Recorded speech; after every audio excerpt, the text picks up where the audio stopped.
based on the projected capacity that North Korea possesses today, we can protect the peninsula, the Koreans here in the peninsula, the Americans here in the peninsula.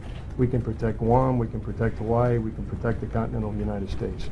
What we are focused on now is continued capability development and where Kim Jong-un may be in the future. And that's what we're preparing for. And that's what we're trying to have a diplomatic and an economic pressurization campaign to preclude him from enhancing his capabilities. Stop the testing, stop the development of a nuclear capability. In order for the diplomatic and economic pressure on North Korea to work, in order for us to denuclearize North Korea, it's going to require China not only to do what they did at the United Nations Security Council, which was to vote for sanctions, but to enforce those sanctions. So that'll be one of the messages that I deliver when I go to China. Yeah, I think what's important.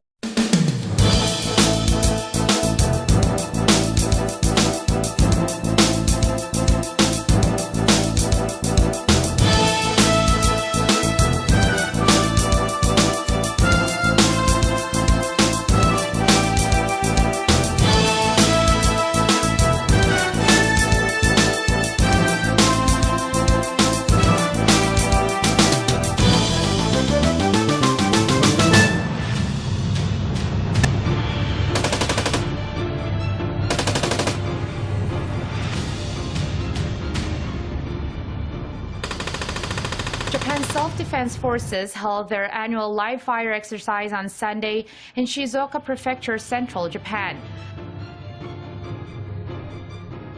According to NHK, around 2,500 soldiers took part in the drill, which also involved 20 aircraft, including F-2 fighter jets, artillery, and 80 vehicles. And for the first time, Tokyo unveiled its assault amphibious vehicles designed for assaults on shorelines and the transportation of both naval infantry and cargo. We have to quickly grow up to amphibious capability and interoperability.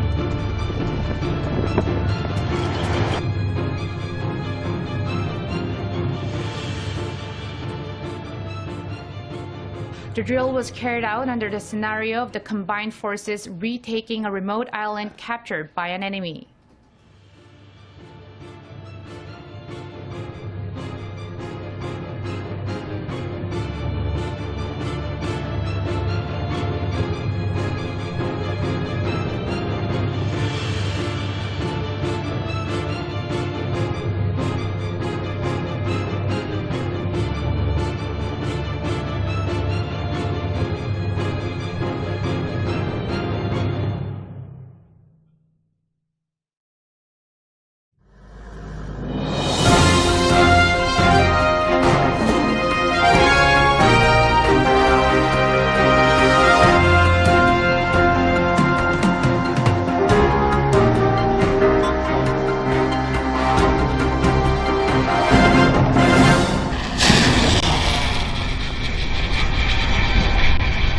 So no word so far from North Korea on today's missile launch, but the regime's state-run media has reported that Kim Jong-un oversaw a special forces exercise simulating an invasion of South Korean border islands.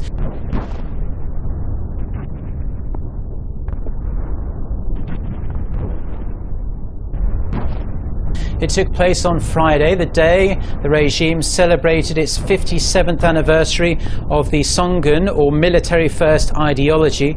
You're looking at pictures of the drills there. The exercises included land, sea and air units attacking a target, simulating the South Korean border islands of Baekneung-do and Yeonpyeong-do. Kim is said to have been satisfied with the drills and called on the forces to be ready to occupy Seoul and South Korea in one go. North Korea did in fact shell Yeonpyeong-do in 2010, killing 4 South Koreans, which led to Seoul significantly increasing its military presence in the area. North Korea, the regime fired 3 short-range ballistic missiles into the East Sea in the early hours of this morning. It's the first time Pyongyang has lobbed missiles into the sea in weeks. but it sends another message to the international community that North Korea has no intention of scaling back its weapons programs. We start with yet more belligerent behaviour by North Korea. The regime fired 3 missiles into the East Sea in the early hours of this morning. It's currently unclear whether they were ballistic missiles or not, but it's still being seen as another provocation. It's the latest message to the international community that North Korea has no intention of scaling back its weapons programs.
Kwon Jung-ho starts us off.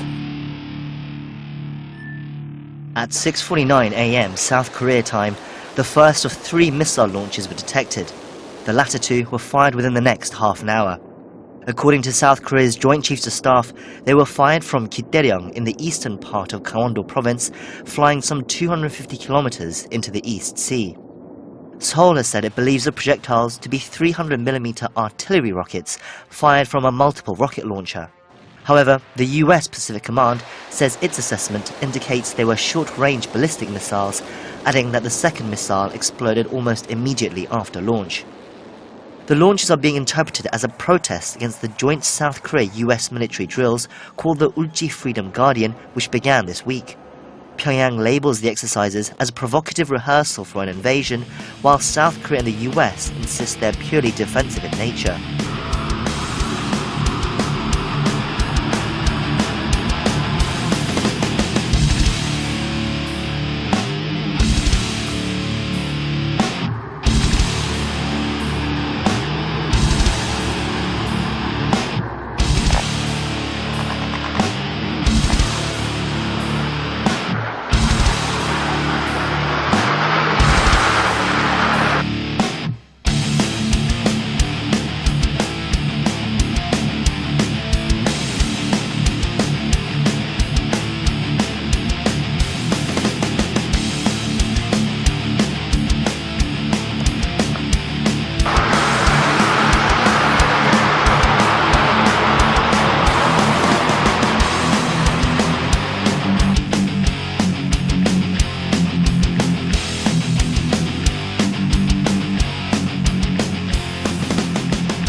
President Moon Jae-in convened a National Security Council meeting in the morning where they vowed not to be rattled by the latest provocations and proceed more thoroughly with the drills.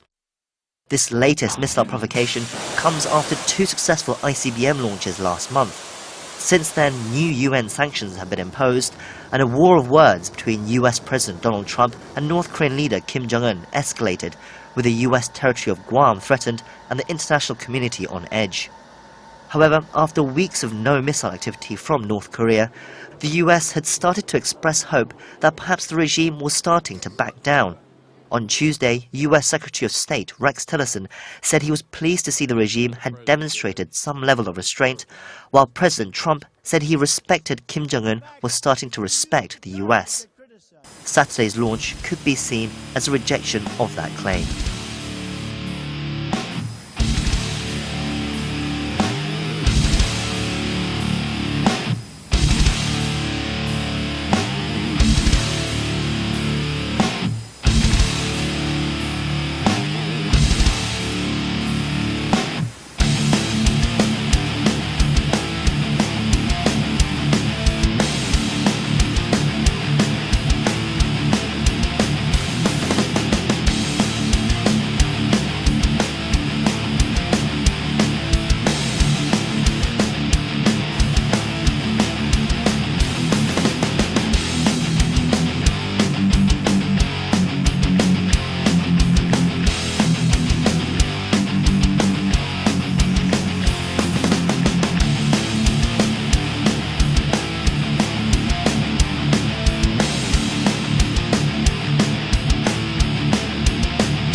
Yo, Brooks.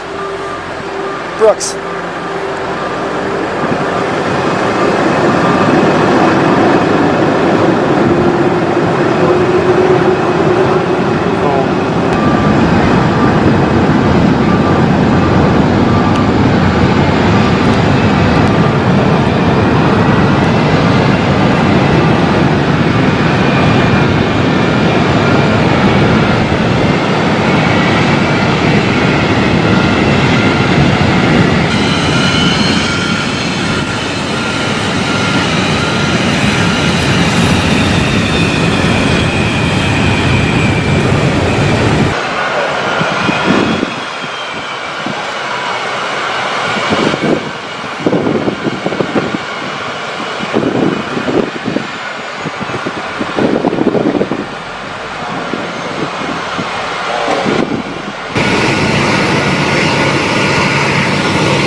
3 and then 1.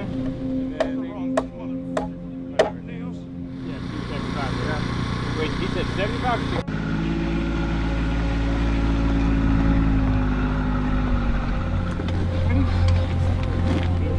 Last iteration, we only got 6 non-ambulatory.